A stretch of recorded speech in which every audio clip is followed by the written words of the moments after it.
This song's called Alice's Restaurant. It's about Alice and the restaurant. But Alice's Restaurant is not the name of the restaurant, that's just the name of the song. And that's why I call the song Alice's Restaurant.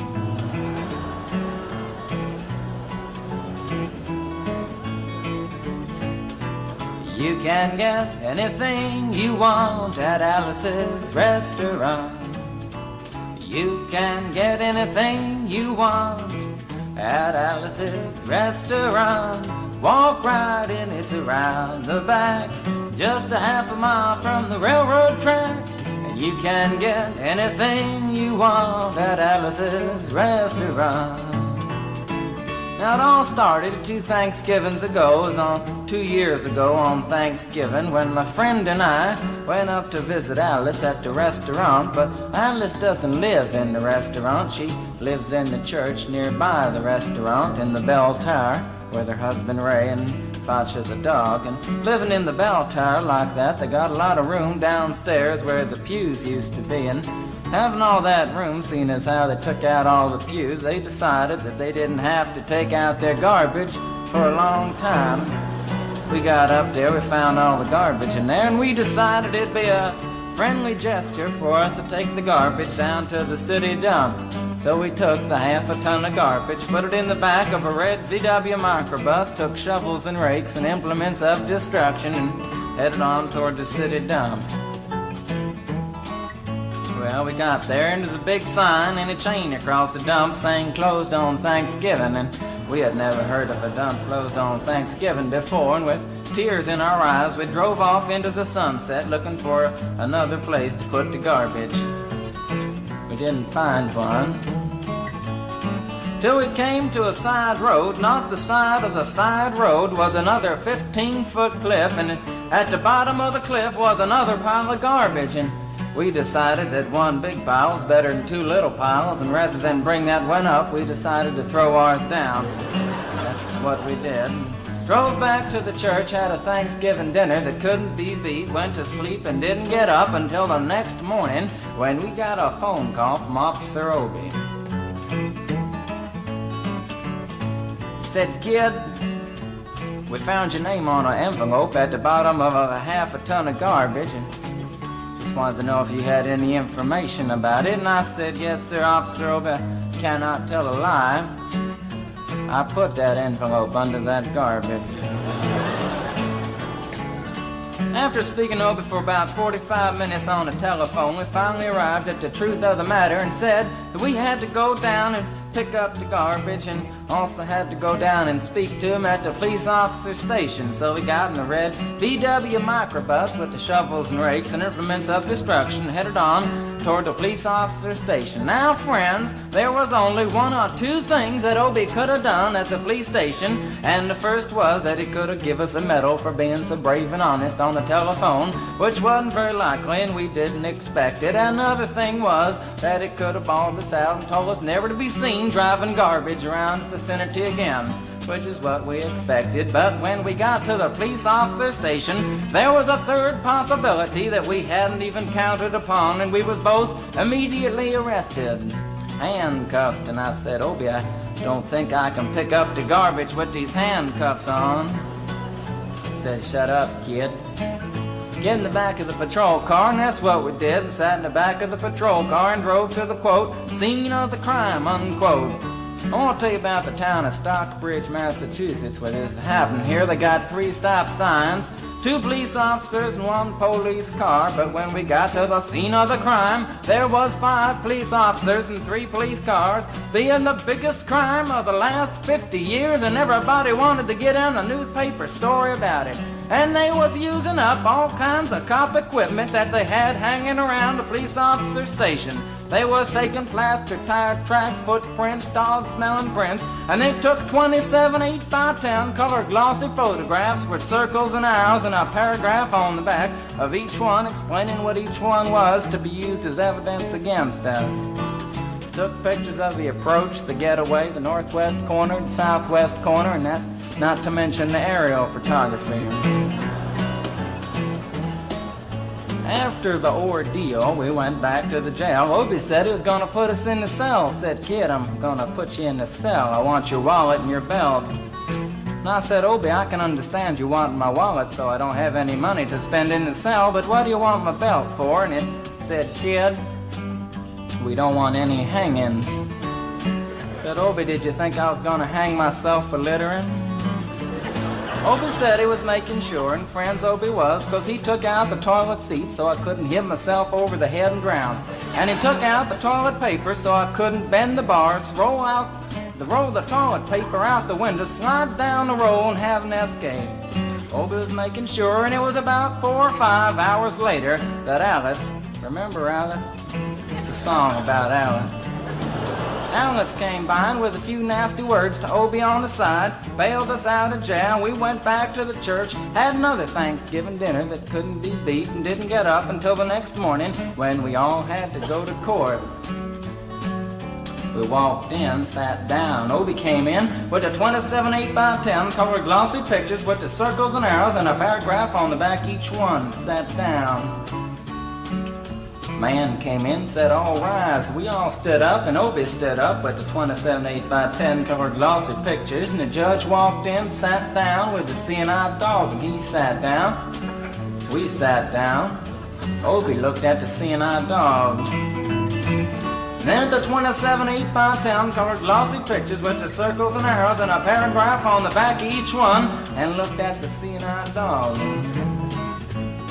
And then the 27 8x10 colored glossy pictures with the circles and arrows and a paragraph on the back of each one, and began to cry, because Obie came to the realization that it was a typical case of American blind justice, and there wasn't nothing he could do about it. And the judge wasn't going to look at the 27 8x10 colored glossy pictures with the circles and arrows and a paragraph on the back of each one, explaining what each one was to be used as evidence against us. And we was fined $50 and had to pick up the garbage in the snow, but that's not what I came to tell you about. Came to talk about the draft.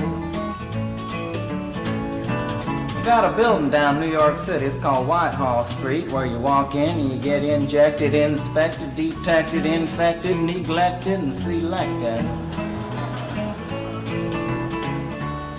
I went down to get my physical examination one day, and I walked in, I sat down, got good and drunk the night before, so I looked and felt my best when I went in that morning. Because I wanted to look like the all-American kid from New York City. Man, I wanted to feel like I wanted to be the all-American kid from New York, and I walked in, sat down, I was hung down, brung down, hung up, and all kinds of mean, nasty, ugly things. And I walked in, I sat down, he gave me a piece of paper, said, "Kid, see the psychiatrist, room 604. And I went up there, I said, "Shrink, I want to kill." And I want to kill. I want to see blood and gore and guts and veins in my teeth. Eat dead, burnt bodies. I mean, kill. And I started jumping up and down, yelling, "Kill!" And it started jumping up and down with me, and we was both jumping up and down, yelling, "Kill!" And the sergeant came over, pinned a little on me, set me down the hall, said, "You're our boy." Didn't feel too good about it. Proceeded on down the hall, getting more injections, inspections, detections, neglections, and all kinds of stuff that they was doing to me at the thing there. And I was there for 2 hours, 3 hours, 4 hours. I was there for a long time, going through all kinds of mean, nasty, ugly things, and I was just having a tough time there. And they was inspecting, injecting every single part of me, and they wasn't leaving no part untouched. Proceeded through, and when it finally came to see the very last man, I walked in, sat down after a whole big thing there, and I walked up and said, "What do you want?" He said, "Kid, we only got one question. Have you ever been arrested?" And I proceeded to tell him the story of Alice's Restaurant Massacre with full orchestration and 5-part harmony and stuff like that, and then other phenomena. Stopped me right there and said, "Kid, did you ever go to court?" I proceeded to tell him the story of the 27 8x10 colored glossy pictures with the circles and arrows and a paragraph on the back of each one, and stopped me right there and said, "Kid, I want you to go over and sit down on that bench that says Group W. Now, kid."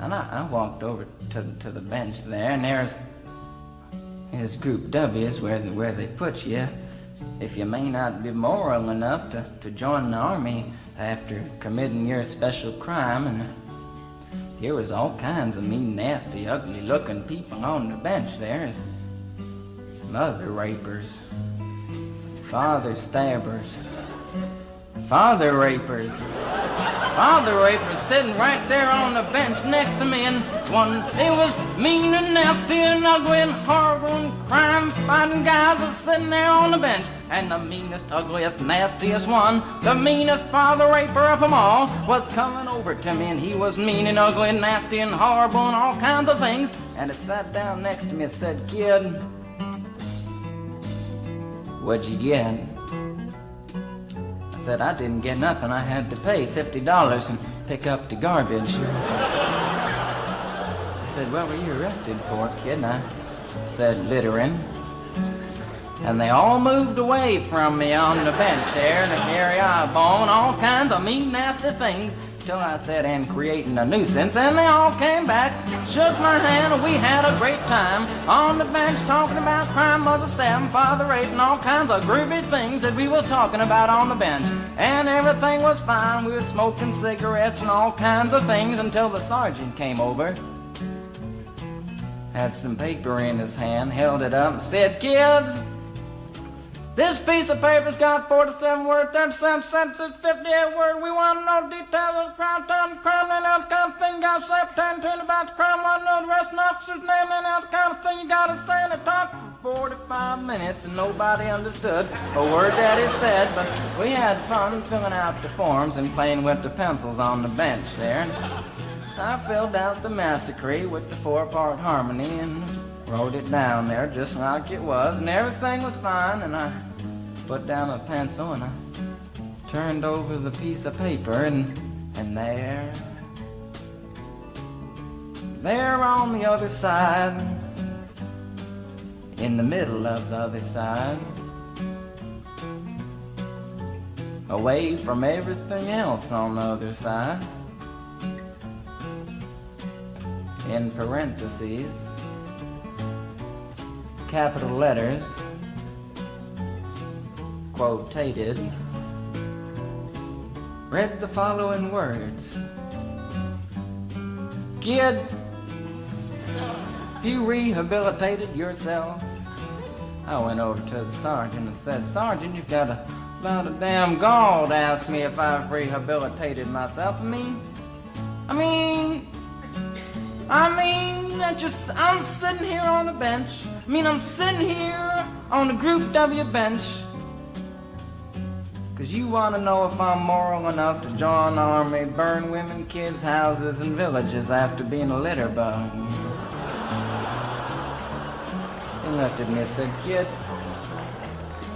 you don't like your kind. And we're going to send your fingerprints off to Washington, and friends, somewhere in Washington, enshrined in some little folder, is a study in black and white of my fingerprints. And the only reason I'm singing you the song now is because you may know somebody in a similar situation. Or you may be in a similar situation, and if you're in a situation like that, there's only one thing you can do, is walk into the shrink wherever you are. Just walk in and say, 'Shrink, you can get anything you want at Alice's restaurant,' and walk out. If just one person does it, they may think he's really sick and they won't take him. And if two people do it in harmony, they think they're both faggots and they won't take either of them. And if 3 people do it, 3, can you imagine 3 people walking in, singing a bar, Alice's restaurant, and walking out? They may think it's an organization. And can you imagine 50 people a day? I said 50 people a day walking in, singing a bar, Alice's restaurant, and walking out. And friends, they may think it's a movement. And that's what it is. The Alice's Restaurant Anti-Massacre movement. And all you gotta do to join is to sing it the next time it comes around on the guitar with feeling. So we'll wait till it comes around on the guitar here. Sing it when it does.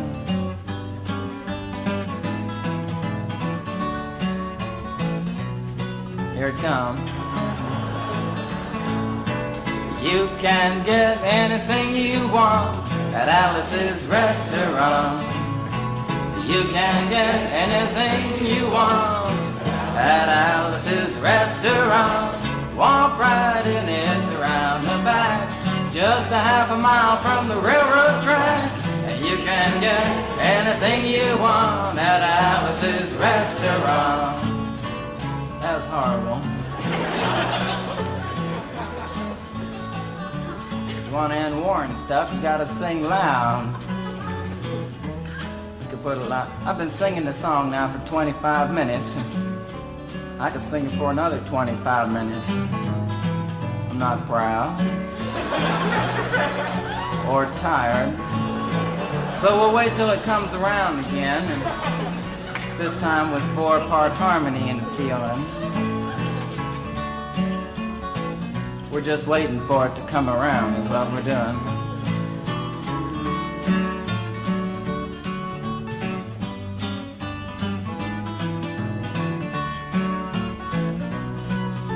All right now. You can get anything you want at Alice's Restaurant. Excepting Alice, you can get anything you want at Alice's Restaurant. So walk right in, it's around the back, just a half a mile from the railroad track. And you can get anything you want at Alice's Restaurant. Da da da da da da da. At Alice's